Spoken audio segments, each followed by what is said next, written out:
नमस्कार. आजच्या एपिसोडला जर शॉर्टमध्ये एक्सप्लेन करायला जाऊ तर नंदी इकडे खूप चिडलेला असतो की तुमची गुफा कोण कसं काय बंद करू शकतो. आत्ताच्या आत्ता मी माझ्या नंदी अवतारात येतो आणि हे सगळं बर्बाद करून टाकतो. तेव्हा शिवा त्याला अडवतो आणि म्हणतो याच्या मागे काहीतरी लीला आहे आणि ती लीला आता आपल्याला जगदंबाला समजवायचे. आणि मीनवाईल इकडे जगदंबा हट्ट धरते की मी जेवणार नाही. बाबा खूप प्रयत्न करतात, पद्मा प्रयत्न करते, पण तरीही फारसा काही उपयोग होत नसतो. नंतर जगदंबासाठी बाबा इकडे गंगाईशी सुद्धा भांडण करणार आहेत. चला बघूया डिटेलमध्ये आजच्या एपिसोडमध्ये काय काय घडले. नमस्कार. आजच्या भागात आपण बघणार आहोत इकडे त्या गुफेच्या इथे जसं जगदंबा गेली होती तशीच शिवा आणि नंदलाल सुद्धा जातात आणि म्हणतात शिवा हे सगळं काय आहे, मला तर खरंच समजत नाही आहे. तुझी गुफा म्हणजे जी ते महादेवांची पिंडी ठेवली होती ती गुफा अचानक बंद कशी झाली, ही एवढा मोठा दुस्साहस कोणी केला आहे, हे सगळं मला काही सहन होत नाही आहे. आत्ताच्या आत्ता मी एक काम करतो, मी माझ्या नंदी अवतारामध्ये येतो आणि ही गुफा जे काही आहे ना ते सगळं बर्बाद करून टाकतो. तेव्हा शिवा म्हणतो असं करून चालणार नाही, थांब नंदी. आता तुला काय वाटतं महादेवांसाठी हे सहज शक्य नव्हतं का की हे सगळं रोखणं, पण त्यांनी सुद्धा हे रोखू दिलं नाही. जे पंचभूतांचे आधीन आहात त्यांना या सगळ्या गोष्टी किती इझी होत्या, पण तरी सुद्धा त्यांनी हे केलं नाही. म्हणजे नियतीचा खेळ आहे आणि तो खेळ आपल्यालाही खेळायला लागणार आहे. तेव्हा तो म्हणतो तुम्ही काय बोलताय, मला खरंच काही कळत नाही आहे, समजेल असं काहीतरी बोला ना. तेव्हा शिवा म्हणतो मीही महादेवांचा अंश अवतार आहे, मी सुद्धा माझ्या शक्तीने ही गुफा आत्ताच्या आत्ता ओपन करू शकतो, पण हे सगळं नाही करायचं आहे कारण की आता आपल्याला वेगळी लीला रचायची आहे आणि त्या लीलेमध्ये आपल्याला जगदंबाला दाखवून द्यायचं आहे की तिच्याकडून काय चुकीचं होत आहे, ज्यामुळे विरहाच्या अग्नीमध्ये ती जळत आहे. आणि विरह सुद्धा प्रेमाची एक गोडीच असते आणि त्या गोडीमध्ये आपल्याला आता तिला रमवायचं आहे. मग तू थांब, मी बघतो ना काय करायचं आहे. दुसरीकडे इकडे हे दोघी बोलत असतात तेवढ्यात तिथे जनक बाबा येतात आणि म्हणायला लागतात जगदंबा मी तुझ्यासाठी जेवण आणलं आहे, बाळा थोडं जेवून घे ना. तेव्हा ते म्हणते नाही बाबा मला नाही जेवायचं. तेव्हा ते म्हणतात असं का बोलतोय, मी कितीतरी वेळा सांगितलं आहे जेवणावरती कधीच राग काढायचा नाही, बाळा थोडं खाऊन घे ना. पद्मा तू तरी हिला समजू ना की थोडंफार खाऊन घ्यायला. तेव्हा जगदंबा म्हणते मला कोणीच काही सांगू नका, जोपर्यंत महादेव माझ्यावरती नाराज नाही आहेत याचे मला संकेत मिळत नाही ना तोपर्यंत मी जेवण करणार नाही, हा माझा फायनल निर्णय आहे. ती अक्षरशः चिडून गेलेली असते. दुसरीकडे इकडे शिवा म्हणत असतो आता आपल्याला जगदंबाकडे एक खेळ खेळायचा आहे, चल आता तू सुद्धा माझ्या बरोबर चल. बाबा तो जेवणाचा ताट घेऊन लगेच किचनमध्ये येतात. तेव्हा ते लगेच गंगाईला सांगायला लागतात गंगाई तुझ्यामुळे मुलगी जेवत नाही आहे, हे बघून मला काही छान वाटत नाही. तेव्हा ती म्हणते मग काय झालं, एवढी मोठी गोष्ट नाही, 2 दिवस जेवली नाही तर काही फरक पडत नाही. तसंही मी सुद्धा 2-2, 3-3 दिवस उपवास धरते आणि त्यावेळेला मी साधा पाण्याचा घोट सुद्धा घेत नाही आणि हे सगळं तिच्या भल्यासाठीच चाललं आहे. मग 2 दिवस उपाशी राहिली तर एवढा काही फरक पडणार नाही. तेव्हा ते म्हणतात काय ग तू तिची आई आहेस ना, तू असं कसं काय बोलू शकते. तेव्हा ते म्हणते माझंही माझ्या मुलीसाठी मन तुटत आहे, तुम्हाला तर माहिती आहे ना माझा तिच्यावरती किती जीव आहे, पण ती जे वागते ना ते मला बिलकुल आवडत नाही आहे. तेव्हा ते म्हणतात मग तू अशी का करते, तिच्या हट्टाला आणि तिच्या गोष्टींना का समजून घेत नाही. तेव्हा ते म्हणायला लागते तुम्हाला आठवण आहे का लहानपणी तुम्ही सतीची गोष्ट सांगितली होती आणि त्याच्यामध्ये माझी मुलगी त्याच्यामध्ये सतीचा अवतार घेतला होता, तेव्हा मला तिचा खूप अभिमान वाटला होता, तिचं मी किती मन भरून कौतुक केलं होतं. पण जेव्हापासून यदुबाबांनी तिचं भविष्य सांगितलं आहे की तिच्या वाट्याला सतीचा योग येऊ शकतो जर ती महादेवांची भक्त झाली तर, म्हणून तर मी तिला या सगळ्यापासून लांब करत आहे. खरं म्हटलं तर मला ती असुर म्हणाली आहे हे सुद्धा तुम्ही विसरू नका, पण तरी सुद्धा या सगळ्या गोष्टी मी बाजूला सरून फक्त आणि फक्त माझ्या मुलीच्या चांगल्याचा विचार करते, कारण की मला माझ्या मुलीच्या बाबतीत काहीच वाईट होऊ द्यायचं नाही आहे. तेव्हा ते म्हणतात मीही तिचा वडील आहे ग, मलाही माझ्या मुलीची काळजी आहेच ना.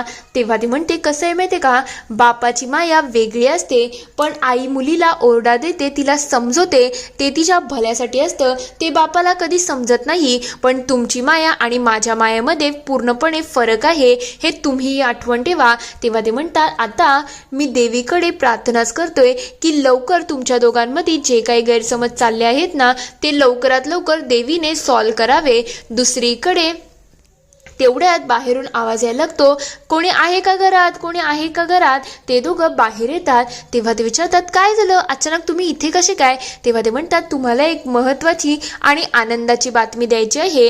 हे ऐकल्यानंतर ते दोघंही थोडे वेगळ्या झोनमध्ये आलेले असतात. तर दुसरीकडे मनू आणि नभाजी इकडे मंदिराच्या जवळपास येतात आणि बघायला लागतात, जरा बघूया काय सिच्युएशन आहे. इकडे महिपती त्याचं काम करत असतो. तेव्हा मनू म्हणायला लागते, काम कर ना नभाजी, जा आणि बघ असून नरेशांचा राग शांत झाला आहे की नाही. तेव्हा तो म्हणतो दरवेळेला तू मलाच कशी पाठवते ग, कधीतरी तू सुद्धा पुढे जा ना. तेव्हा ती म्हणते जा की. ती लगेच त्याला धक्का देते आणि तो धक्का असा जातो की तिथे असलेलं वादक बाजूला होतं आणि त्या जागेवरती नभाजी येतो. तेव्हा तो म्हणतो सॉरी सॉरी सॉरी सॉरी चूक झाली, क्षमा असावी क्षमा असावी. खरं म्हटलं तर माझ्याकडून माझा तोलच सावरला नाही, त्याच्यामुळे हे सगळं झालं आहे, माफ करा मला. तेव्हा तो म्हणतो हो जाऊ दे सोडून दे. तेव्हा मनू तिथे येते आणि म्हणते काय झालं असुर नरेश, तुम्ही खुश आहात का. तेव्हा तो म्हणतो हो मी खूप खुश आहे, कारण की मी जे काही केलं आहे ना त्यामुळे आता शिवाची मला काळजीच वाटत नाही आहे. तेव्हा ते विचारतात काय केलं तुम्ही असं ज्यामुळे तुम्हाला आता शिवाची काळजी राहिली नाही. तेव्हा तो सांगतो काल जे मी केलं आहे ना त्यामुळे गंगाई माझ्यावरती पूर्णपणे इम्प्रेस झाल्या आहेत आणि मला नाही वाटत आता मला दुसऱ्या कसली गरज लागणार आहे. त्या स्वतःहून आता मला जगदंबाला सोपवतील. तेव्हा ते म्हणतात हे तर तुम्ही खरंच खूप भारी केलं, पण इथे बघा कोण येते, गंगाई येत आहे. ते दोघं लगेच तिथून पळून जातात. तेवढ्यात गंगाई मंदिराच्या आत जातात, देवीसमोर नैवेद्य ठेवतात आणि म्हणायला लागतात देवी आई खरंच आज खूप चांगली गोष्ट तुम्हाला घडवली आहे, हे ऐकून मलाही खूप आनंद जात आहे. आई राज उदो उदो हे बोलत त्या बाहेर निघतच असतात. तेवढ्यात तिथे महिपती येतो आणि म्हणतो काय झालं काकू, आज तुम्ही फार खुश दिसताय, देवीसाठी गोडाचा नैवेद्य. तेव्हा ती म्हणते हो आज खरंच खूप छान गोष्ट घडली आहे आणि याच्यामध्ये तुझा आज खूप मोठा वाटा आहे. तेव्हा तो म्हणतो तुम्ही जे सांगितलं तेच तर मी केलं आहे, त्यामध्ये मोठं छोटं काय आहे. तेव्हा ती म्हणते ते नाही रे, तुला काहीतरी वेगळं सांगायचं आहे. तर दुसरीकडे इकडे जगदंबा कपडे वाळत घातलेले काढत असते. तेवढ्यात तिथे बाबा येतात आणि म्हणायला लागतात पद्मा जरा प्रसाद घे ना. तेवढ्यात ते जगदंबाच्या जवळ जातात आणि म्हणातात जगदंबा आईने आज गोडाचा शिरा बनवला आहे, तू जरा खाऊन बघ ना. तेव्हा ती म्हणते मी सांगितलं आहे ना मी काहीच खाणार नाही. तेव्हा ते म्हणतात अगं प्रसादाला तू कसं काय नाही म्हणू शकते, प्रसादाला तर होकार द्यायला पाहिजे. तेव्हा ती म्हणते नाही, जोपर्यंत महादेवांचे मला काही संकेत येत नाही तोपर्यंत मी काहीच खाणार नाही. तेवढ्यात तिथे शिवा येतो आणि म्हणतो मला सगळं चालतं आणि मी सगळंच खातो. तेवढ्यात बाबा म्हणायला लागतात अरे काय झालं, तू अचानक इथे कसा काय. तेव्हा तो म्हणतो काय नाही इथून जात होतो, पण मला असं वाटते तुमच्या घरामध्ये काहीतरी घडलं आहे, कोणीतरी रुसलं आहे का. तेव्हा ते म्हणतात हो खरं म्हटलं तर आपल्या इथे मंदिराच्या इथे म्हणजे गावाच्या वेशीच्या इथे जे मंदिर आहे ना म्हणजे महादेवाची पिंडी होती, ती गुफा अचानक बंद झाली आणि त्यामुळे माझ्या मुलीचं आणि तिच्या आईचं थोडं भांडण झालं आहे. तेव्हा जगदंबा म्हणायला लागते हे सगळं ह्याला सांगायची काय गरज आहे बाबा, याला नका सांगू तुम्ही हे सगळं, हे आपल्या घरचं मॅटर आहे ना, मग ते आपण बघूया. तेव्हा शिवा म्हणतो तसंही तुझ्या रागावरून सगळं समजूनच येत होतं, पण तू अशी का हट्टाला पेटली आहे, मग तू जेवली का नाही. तेव्हा ती म्हणते मी जेवो या नाही देव, जोपर्यंत महादेव मला काही संकेत देत नाही ना तोपर्यंत मी काय जेवणार नाही. तेव्हा तो म्हणतो असं नसतं ग, प्रत्येक गोष्टीमध्ये महादेव शोधायचे नसतात, प्रत्येक गोष्टीमध्ये जाणीव घ्यायची असते. तेव्हा तो म्हणायला लागतो मला प्रसाद द्या ना. तो प्रसाद घेतो आणि मागे वळतो. दुसरीकडे गंगाई म्हणायला लागतात तुला एक महत्त्वाची गोष्ट सांगायची आहे, तुझ्यामुळे माझी इच्छा होती की सगळ्यात पहिला प्रसाद तुलाच मिळावा आणि ते तसंच घडलं आहे. खरं म्हटलं तर तू माझी मदत सुद्धा केली. आणि अजून एक महत्त्वाची गोष्ट आहे, आमच्या घरी सकाळी एक दादा आले होते आणि त्यांनी सांगितलं आहे की जगदंबासाठी एक स्थळ आलं आहे बाजूच्याच गावचे, जगदंबाला उद्या बघायला येणार आहेत, म्हणून तर मी खूप खुश आहे. उद्या जगदंबाचं दुसऱ्या कोणाबरोबर लग्न ठरेल ना तेव्हा जाऊन तिच्या मनातून महादेवाचं सगळं काही निघून जाईल. इकडे बाबा म्हणत असतात काय करतोय रे तू. तेवढ्यात शिवा मागे वळतो आणि म्हणायला लागतो, हे बघ महादेव तुला स्वतःहून ते भेटायला आले आहेत. त्याने अक्षरशः महादेवांच्या पिंडीच्या प्रसादाने मस्त स्टॅच्यूज बनवलेले असतात. ते बघून सगळे खूप खुश होतात आणि जगदंबाच्या चेहऱ्यावरती थोडी का होईना स्माईल आलेली असते. तेव्हा तो म्हणतो, हे बघ तू महादेवांना फक्त त्या पिंडीत शोधत आहे, पण तसं काहीच नसतं ग. महादेव त्या फुलामध्ये आहेत, तुझ्या जात्यामध्ये आहेत. तू जे अन्नाला नकार दिला त्या अन्नामध्ये सुद्धा तेच होते. आणि तुला माहिती आहे का, तुझ्या इथल्या चराचरामध्ये ते आहेतच आणि तुझ्या घरच्या पिंडीमध्ये पण तेच आहेत. मग तुला असं वेगळं त्यांना शोधायची काय गरज आहे.